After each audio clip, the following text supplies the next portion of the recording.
Good evening and thank you for joining us on BeeTv Major News at 6, reaching you live from Benin City, the Edo State capital. My name is Harmony Agbafor, and now to the news in details. It's a three-tier endorsement for President Bola Tinubu at the All Progressive Congress National Summit in Abuja.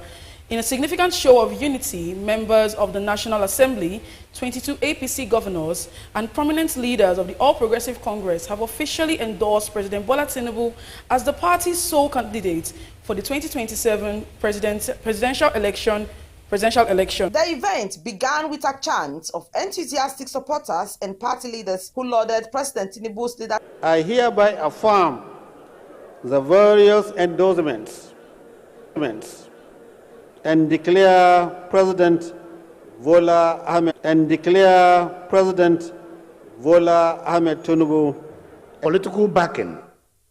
It is our duty to translate these at the subnational level into tangible results. In his response, President Bola Tinubu described the endorsement as a profound honor and a testament to the confidence placed in his administration by the party and its representatives. To me, I owe you a whole world of gratitude.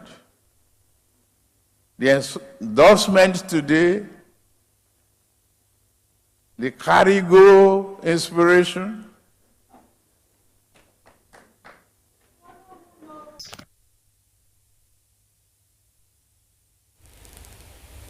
Stakeholders of the All Progressive Congress in the North Central Zone have passed a vote of confidence on President Bola Ahmed Tinubu and endorsed him for re-election in 2027.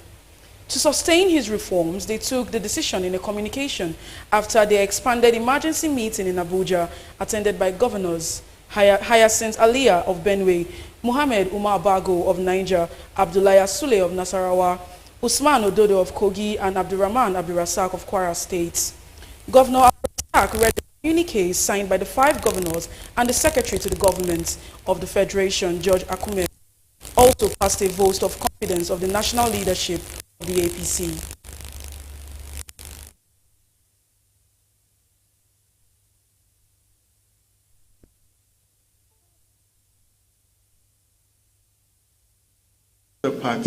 In the other parties, everybody wants to be national chairman, everybody wants to be president, everybody wants to be national secretary. And the leadership that is reflected in the government, you weigh the nation by scarcity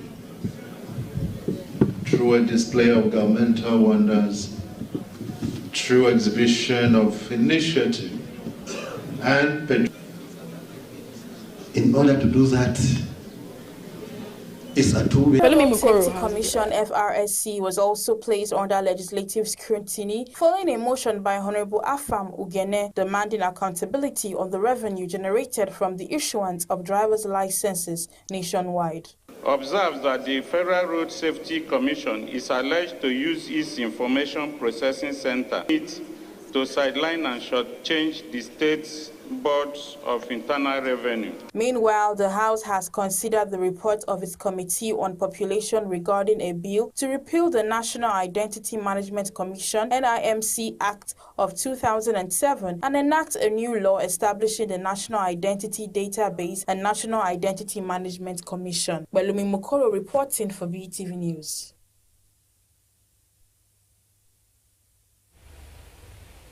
The House of Representatives has resolved to investigate the non-payment of 32,000 naira monthly palliative to pensioners nearly 2 years after President Bola Tinubu approved the intervention following the removal of fuel subsidy. House Honorable Ibrahim Isiaka, who was pressed concerned over the federal government's failure to disburse the approved funds to pensioners for 6 consecutive months. Those here form resolves to urge the federal Ministries of Finance and Humanitarian and Poverty Reduction, the Accountant General, the Central Bank of Nigeria, the Pension Transitional Arrangement Directorate, PTAD, and other relevant agencies to immediately implement all approved pension increments without any further delay. In a related development, Honorable Mohammed Sheikh Kano State called on the House to liaise with the executive to explore the possibility of granting amnesty for stranded Nigerians in Saudi Arabia. He noted that economic challenges had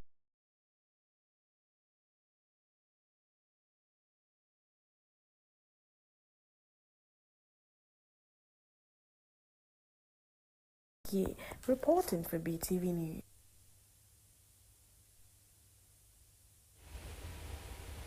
In a bid to revive and boost the production of locally made textile materials, the House of Representatives has resolved to urge the federal government to regulate the importation of foreign textiles into the country. Esohe Osenwige has complete story. The House of Representatives called on the Federal Ministry of Power to collaborate with the Federal Ministry of Industry, Trade and Investment to provide essential infrastructure, particularly stable power supply, to local textile manufacturing companies to enhance production quality. The House has urged the Federal Ministries of Finance, Industry, Trade and Investment, alongside other relevant agencies, to support the local textile industry by providing soft loans and improving access to credit facilities through the Bank of Industry. These resolutions follow the adoption of a motion moved by Honorable Gaba Mohammed during plenary. Concerned over the significant decline in the textile industry over the last. The Independent National Electoral Commission has approved the creation of Artificial Intelligence Division under its Information and Communication Technology Department. The Commission said this in a statement by Sam Olumekun, the nation's Commissioner and Chairman of Information and Voter Education, comes on Thursday in Abuja. Mr. Olumekun said the division was to allow the Commission to continue to harness the positive aspects of AI and mitigate its negative impact on elections. He said the Commission considered the increasing relevance of artificial intelligence to elections and electoral activities in Nigeria and across the world. INEC has attended several conferences with colleagues across the continent on the impact of AI elections.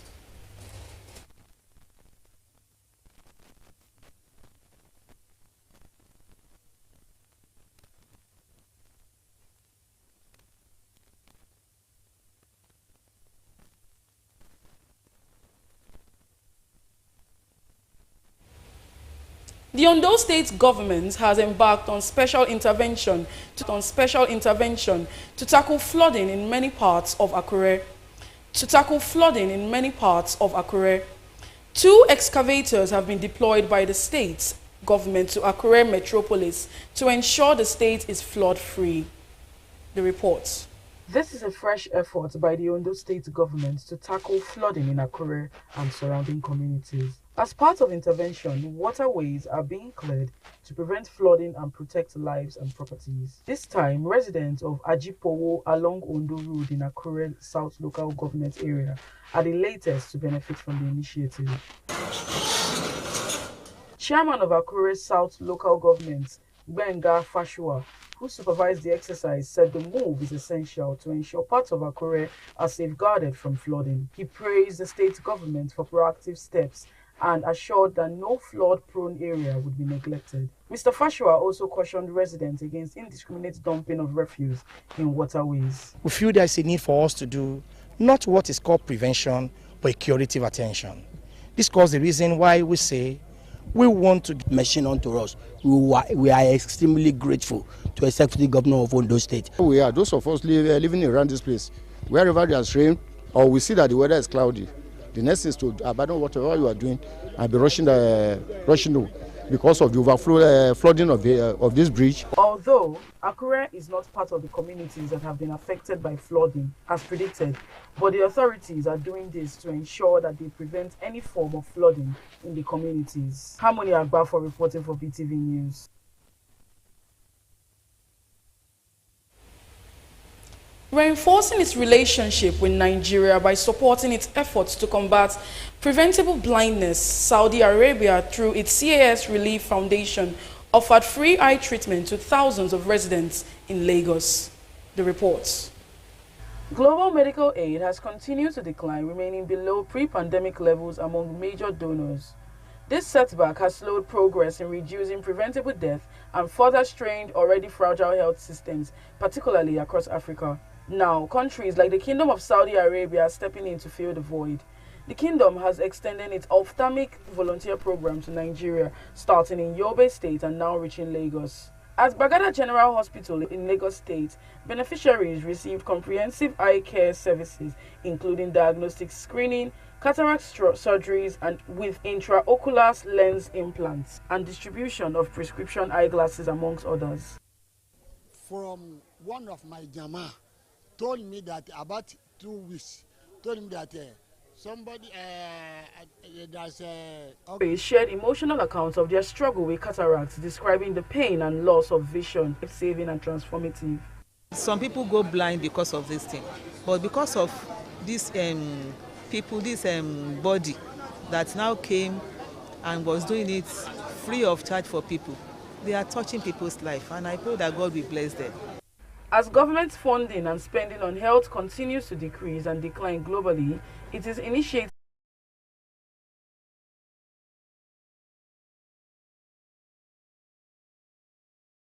have appointed Mr. Paul Odua Igbinosu as the new Okai Gele as his youth leader of the community.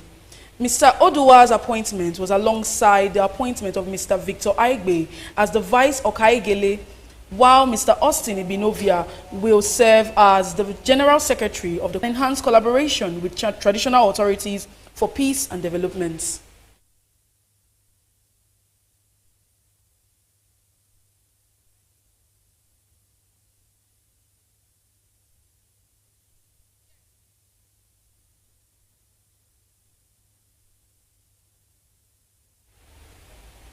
And now, on to business news. The federal government has issued a directive to the Asset Management Corporation of Nigeria, AMCON, to ramp up efforts in recovering distressed assets, strengthen corporate governance practices, and develop a clear and time-bound exit strategy consistent with international standards.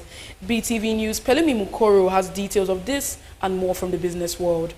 After the inauguration, Edu stressed the need for AMCOM to undergo a strategic transformation from being a stabilizing force during economic crisis to becoming a more structured and efficient institution focused on value realization and eventual wind down. He ordered that developing and executing a credible exit strategy would not only free up vital public and private sector resources, but also contribute to the government's objective of fostering a more transparent and investment-friendly financial system. Edu further noted that amidst current fiscal constraints, the efficient recovery of assets and... Now to the foreign scenes, where the U.S. President Donald Trump has announced a proposed 50% tariff on all goods imported from the European Union, effective on the 1st of June. Citing stalled trade negotiations and accusing the EU of exploiting the US. He also threatened a 25% tariff on iPhones not made in America, pushing Apple to move production domestically. And also, in Europe, Labubu fans fury after dolls are pulled from stores. The reports. US President Donald Trump has announced a proposed 50% tariff on all goods imported from the European Union, effective June 1st. Citing stalled trade negotiations and accusing the EU of exploiting the US. He also threatened a 25% tariff on iPhones not made in America, pushing Apple to move production domestically. Trump argues the tariffs are necessary to support US manufacturing and reduce the trade deficit, particularly targeting EU car exports. The EU has not yet responded, but global markets and business leaders, including Volvo's CEO, have expressed concern over the potential economic fallout and increased cost for consumers. PopMart has temporarily pulled its popular Labubu, particularly in its Stratford location. The toys, which have become a viral fashion trend thanks to celebrity endorsements, have sparked intense demand, leading to safety concerns. Fans expressed frustration online, blaming both the limited supply and resellers driving up prices. PopMart says it plans to introduce a one the pause may only increase the hype. This Friday, Russia and Ukraine were set to take part in a major prisoner swap, described as the biggest since the start of the full-scale Russian invasion in 2022. Officials from both countries agreed to exchange 1,000 prisoners of war each during otherwise fruitless peace negotiations in Istanbul a week ago. U.S. President Donald Trump earlier posted his congratulations on Truth social platform, claiming that the swap was complete and that this could lead to something big. However, there was no confirmation from either side, and Ukraine military sources told news agencies only that the process was underway. Unconfirmed reports suggested that the exchange could take place over 3 days across the Ukrainian border with Belarus. The Democratic Republic of Congo's Senate has voted to lift control parts of the eastern Congo. Kabila, living in South Africa since 2023, has denied involvement. His party, recently banned, dismissed the charges as a political distraction. The move comes amid ongoing country. And finally, on the global scene, international students at Harvard University, including Shreya Mishra Reddy from India and others from China and Pakistan, face uncertainty after the Trump administration barred the university from enrolling them, citing legal non-compliance. This affects over 6,800 foreign students, threatening their studies, visas, and job prospects. Harvard has called the move unlawful and may challenge it in court, while students are left in limbo. The ban follows a broader government crackdown on universities tied to campus protests and alleged foreign affiliations, particularly with China. The decision has drawn criticism globally, including from Beijing, and left many students feeling devastated and helpless. And that is all from the global scene. Harmony Agbafor reporting for BeeTv News. National psychologist and international youth mentor Ngozi Okafor has unveiled a new series of inspirational television programs targeting Nigerian youths. The initiative is designed to educate, empower, and provide practical guidance to millions of young viewers across the country. Let's join BeeTv News, God's Gift Omone for details and more from the entertainment world. The program, scheduled to air in the coming weeks on both national and regional stations, will address topics including self-discovery, entrepreneurship, leadership, financial literacy, and mental wellness. Each episode will feature real-life stories, expert interviews, and actionable insights aimed at helping youth navigate personal and professional development. Okafor, who has over 2 decades of experience in youth development across the UK, US, and Nigeria, described the initiative as a response to the challenges faced by young people lacking mentorship and direction. Ngozi began her work with Hope Worldwide International in the UK, supporting vulnerable and homeless youth. In the United States, she led business and Nigerian rapper and activist Michael Ugochukwu Stevens, popularly known as Rugged Man, has been detained at the State Criminal Investigation Department, Panti, Lagos State, in connection with a leadership crisis within the Performing Musicians Employers Association of Nigeria, PMAN. His detention, which was reportedly ordered by a deputy commissioner of police, has drawn criticism from civil society groups and online commentators who allege state interference in entertainment industry affairs. The development was disclosed by human rights advocate Harrison Gwamnishu via his verified X account on Wednesday. Gwamnishu stated that Rugged Man was being detained without proper investigation and reported alleged maltreatment. Sources close to the matter